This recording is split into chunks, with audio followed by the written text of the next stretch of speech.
Imagine a high-stakes standoff in the Middle East where a former US president drops a bombshell ultimatum, demanding immediate action from a militant group, or else unleash chaos like never before.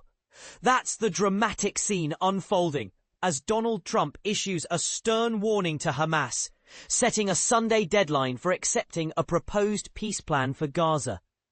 It's a moment that could redefine the region's future, and it's got everyone on edge. But here's where it gets controversial. Will this bold move pave the way for lasting peace? Or is it just setting the stage for even more turmoil? Let's dive into the details and unpack what's really at stake. On Friday, Trump took to his Truth Social platform to lay down the law. He declared that Hamas must agree to the US-backed plan by 6 p.m. Washington time. That's 10 p.m. GMT on Sunday. If they don't, he warned, all hell, like no one has ever seen before, will break out against Hamas.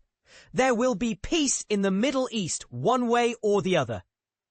It's a forceful statement that echoes his no-nonsense style. Does it raise his eyebrows about the implications for diplomacy and human lives? So what exactly does this peace proposal entail?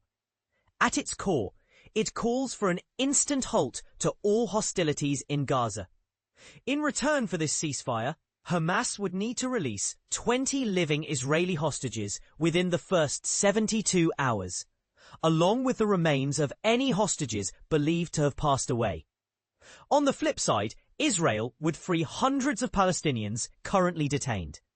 Think of it as a prisoner swap on a massive scale, designed to de-escalate tensions quickly.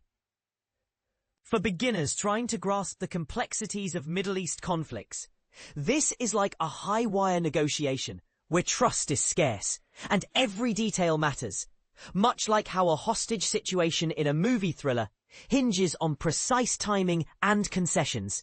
Arab and Turkish mediators are reportedly working tirelessly to persuade Hamas to say yes, but the signs aren't promising. A high-ranking Hamas official has indicated that the group is probably going to turn it down flat. And this is the part most people miss.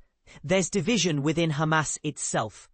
Our sources suggest that mediators have reached out to the leader of Hamas's military wing in Gaza, who has flat-out rejected the new US ceasefire proposal.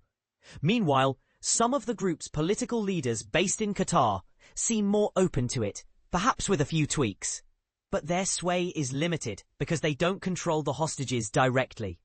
One major hurdle for Hamas is the plan's demand to surrender all hostages right at the start of the ceasefire. This would strip them of their primary leverage in negotiations, leaving them with little room to bargain for further concessions. It's a classic catch-22 in conflict resolution.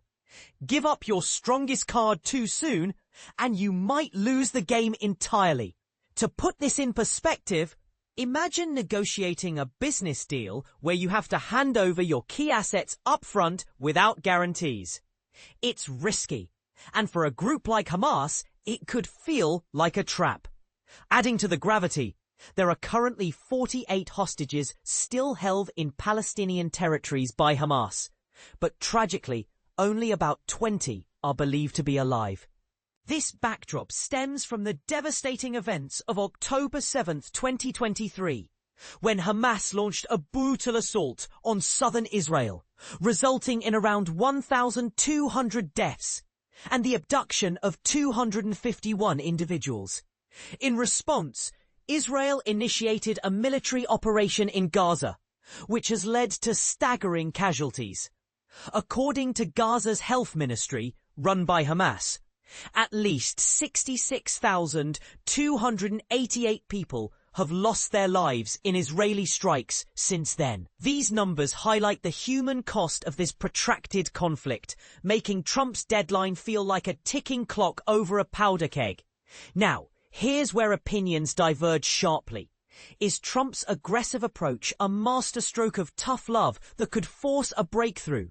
Or is it an inflammatory tactic that risks inflaming passions and prolonging the suffering?